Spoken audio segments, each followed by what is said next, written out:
Ano ka ni Ismael Magtuto? Yung mista namin dito. Kilala mo? Ismael, taga dito yun. Ismael Magtuto. Hindi mo kilala po? Pati mukha niyo, parang prito yung mukha. Ha? Oh. Nasa US, nasa US Air Force na po siya ngayon. Yung pagtanggap, tuloy-tuloy po yun. Hindi mo ba? Additional, oh. At next year, mas malaki pa. Tatanggapin namin additional allowance. So, meron ngayon taon na to, next year meron pa, lalaki yan. At hindi mo ba alam na ako ang pinakamayaman na pulis sa buong Pilipinas? Oo, ako ang pinakamayaman. Dahil ako lang nag-iisang 4-star general sa Pilipinas, ako pinakabataas na sweldo. Ako pinakabataas na sweldo, kaya ako pinakamayaman. Kung merong mag-ibang mag-claim dyan, hindi po pwede yan. Hindi po pwede. Ako ang pinakamayaman. Ako pinakabataas sa sweldo eh. 4-star ako. Pinakamalaki yung sweldo. Ha? Hindi ko po alam, misis ko may hawak eh. Misis ko may hawak. Hindi ko po alam. Binibigyan ako ni misis ng allowance.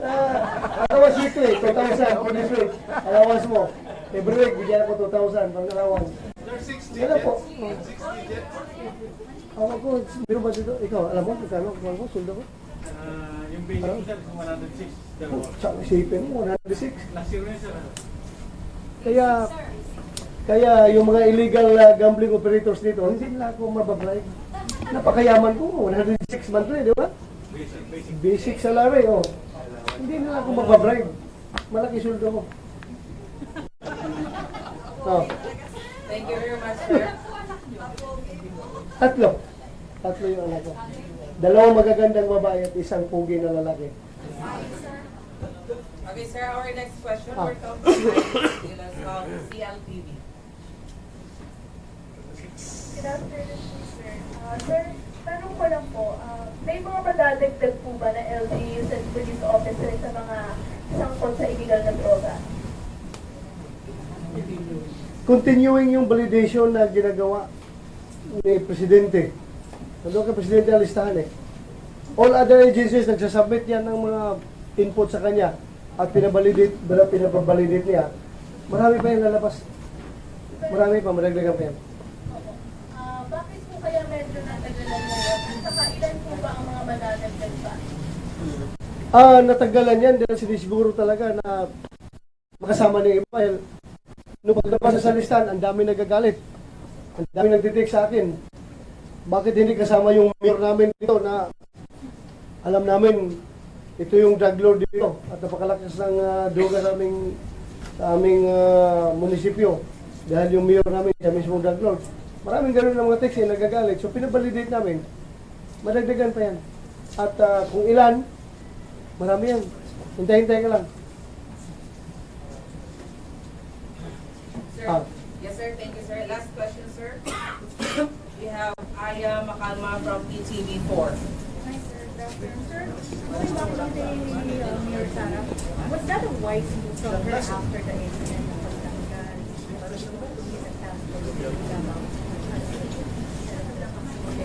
I cannot comment about that. May kanya-kanya discretion yung local chief executives. You better ask her. Ayaw kong awayin niya ako. Mamaya ako naman suntukin niya. Magalit yun. So, sir, my second question. Sir, yung mga kumakalat kasi na text ngayon, using your name, galing sa inyo or galing sa ano. So, how will they authenticate a text message, a scare text message? So, mga ordinary, paano natin? Do you also have an investigation already about this? Kasi this is not the first time nagkaroon ng ganito klaseng bomb scare text message. Tama nga, no? Paano nga pala ma-verify yung authenticity? Kasi pwede naman gamitin yung text. Ito po ay galing sa PCRG. Ito po ay galing sa Directorate for Intelligence ng PNP. Ito po ay galing kay Chief PNP. Yung super-forward. Problema nga pala yan. Paano ma-authenticate? Ganito na lang. You use the legitimate media, kayo. Ibinawan din yung PIO natin. Nag-release siya ng advisory. Siya magsasabi. So, pag sinabing PIO ang nagsabi, PIO ang source, sa yung mismo katanggap, at tulungan nyo kami mag-disseminate yan. Other than that, huwag kayong maniwala. Tama, ano? Huwag kayong maniwala dahil that will cause panic sa mga tao. Sir, pardon me for pushing this a little bit further, but a while ago you mentioned na yung mga text messages yan, hindi nyo binabasura because there may be something to it. And then now you're saying na, of course, that's understandable, no? That verified na hindi totoo. Let me just ask, sir, how serious are these threats? Number one, and may intelligence report ba talaga? Kasi parang lumalabas na dati, lumabas na itong text messages na to, and then now there's a different version na 4 lady bombers na.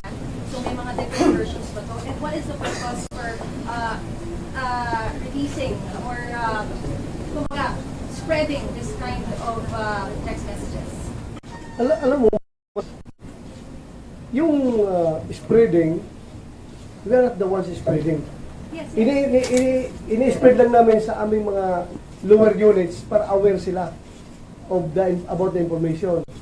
Ang problema kasi yung media, yung aming internal lang na documents, kinakapture ng media, tapos pinapasa sa iba, kaya na-share tuloy sa mga tao na hindi dapat mapag-sharean. They are classified information. sir, kasi nakakala namin. Totoo yan. Hindi, Sir, totoo. how serious are these threats? And what is the purpose of... Very serious. Kaya na namin pinagtuunan ng pansin. No, Kaya, no. So, ano ang totoo, sir? May katotohanan ba yung messages na ito? As what you've mentioned earlier? Di ganito. Or ngayon, sinasabi Ah. nyo that these text messages are not verified? Hindi, ganito yan. Ang ibig ko sabihin na i-stop ninyong ikalat yung mga nagkakalat na text messages na alam naman natin na mga kalukuhan yon. I am discouraging the public to disseminate to the public dahil magkukos ng panic nga. Ang sa amin naman, lahat na pumapasok sa amin, sa organisasyon, hindi namin kaagad di-dismiss as hoax. Talagang tinitreat namin yan at pinaprocess, tingnan namin kung talaga binabalidate kung totoo. Kasi sayang man din. Mamaya totoo yan. So, lahat na pumapasok sa amin, kino-consider namin na valuable information. So, yung may 4 lady bombers in Metro Manila, do you consider this as hoax? Or do you consider this as a possible verified information? Dapat hindi namin nilabas eh. Amin lang yun eh. Dahil, Sir, kasi kumakalat sa lahat. yun nga, A lot of kumalat, people are kumalat na kasi. actually concerned. So, we Oo. need an assurance from the PNP chief mismo. We are addressing that information. We are addressing that intelligence properly. So, you're not dismissing it? We are not dismissing it. Kaya nga man disseminate sa baba. Pero para sa amin lang sana yan, hindi para sa public. Not for public consumption. Eh, kaso, kinuha ninyo, binalita nyo, sige na lang, okay na lang. Okay na lang. Ha? Okay lang. Pero tinitreat namin yan. We are addressing that. Oo. Hindi namin yan dinidismiss. Last 2 questions, sir. Yeah, diba, From Franz Figueroa of TV5. Oo. Parang with August 5 intel information na yung saying na lulusutan, kaya nagkaroon talaga very specific intel information. Di, ang informasyon, di ba, kung nabasa nyo yun, di ba? Ang target ako, or di si Mayor, malls.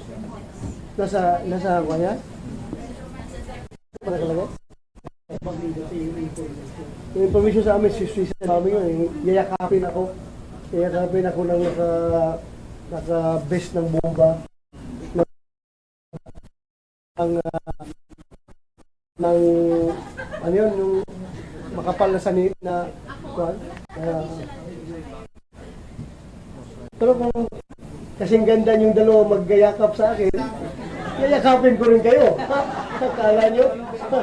Yayakapin ko rin kayo pag magyakap kayo sa akin. Tingnan natin kung anong bumbag na sa akin.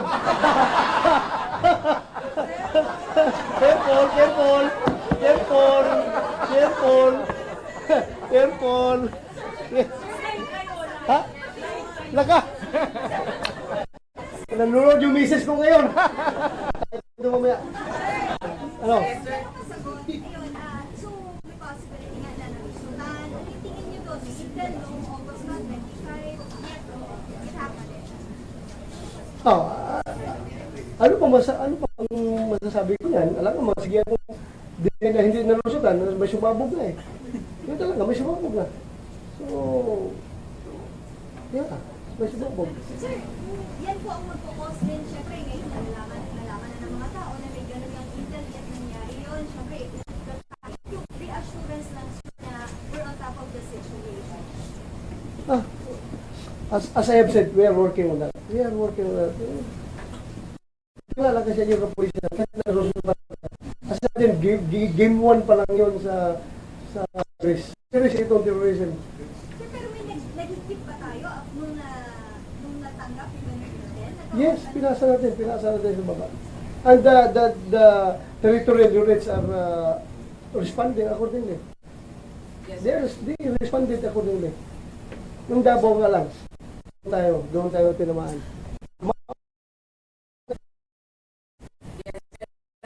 Pero what you're seeing yung police, even the president himself did not malign the performance of the task force that are working very hard. Hindi niya minamalay. Kasi alam niya kung ano ginawa. Nalusutan na talaga tayo. Last question, sir, will come from Nanay Stanislav, CNEH. Hi, sir. Sir, earlier you said na nagsalit well sa Abu Sayyaf and from Lords. Will you be able to divulge on that, what theories you're looking at, and ano po yung mga posibleng theory or, social leads na tinitingnan ng PNP ngayon? Yan ay mga theory pa lang hanggat hindi ma-convert into facts. So theory pa lang sila hanggang ngayon. Alam mo na yung mga investigador, mga very wild imaginations meron yung ating mga investigador eh. At saka meron naman sa kinukunik na mga dots na may nagkukunik-kunik. Don't you worry, pag makonfirm namin to, the public ought to know this. Pag makunik namin lahat ng dots, wala kami itatago sa inyo dahil para sa atin ito lahat eh. Hindi na lang kami mag-confirm as kung wala kami solid basis. Otherwise, we are police, we are investigators. Hindi tayo pwede magsasalita based on chismis. Kaya nga sasabi na theory lang yan hanggang ngayon. Dahil yun nga, Abu Sayyaf is pira-pira lang. Pira-pira yan sila, nangingidap nga sila para magkapira. How much more kung merong drug lord na mag-offer siguro na tirahin mo yung Davao dahil galit kami sa presidente dahil nasira yung aming negosyo. Nasira yung aming trade. And sir, Pwede mangyari. But as I've said, hindi ko sinasabi na yun na talaga. Yun na talaga. We are really entertaining lahat. Including love triangle. Ha? Ang anggulo, bubusisiin. Hanggat mag-shrink tayo into one final angle na tututukan. Ano? Wala. sir, last Magpapataw lang ako kasi malungkot kami ng mga Dabawinyo ngayon. Malungkot si General Aquino, Dabawinyo rin ito. Malungkot ito ngayon dahil nandun yung pamilya namin sa Davao. Nandun yung pamumuhay namin sa Davao. Malungkot kami. Sir, lastly, yung launch po ninyo ngayon, yung text hotline, how is it different po from the 911 hotline? Yung apps na text ba to 86 2286 ba yun? 2286. Meron niyang button doon na 911. Parang pinapasok namin ng 911 doon. Kung gusto mo lang immediate na response, pwede kang pindutin yung 911. Kung gusto mo magbigay ng informasyon, doon ka, maraming buttons na pagpilian. Hindi yung nakipag-compete sa 911, kundi nagko-complement sa 911 yun, yung apps na yun. Maganda po yun. Thank you very much. That will be the end of our press conference with the PNP this afternoon. Marami pong salamat. At this point, may we request po our friends from the media to exit the conference room so we can start with the command conference. Maraming salamat po mula po sa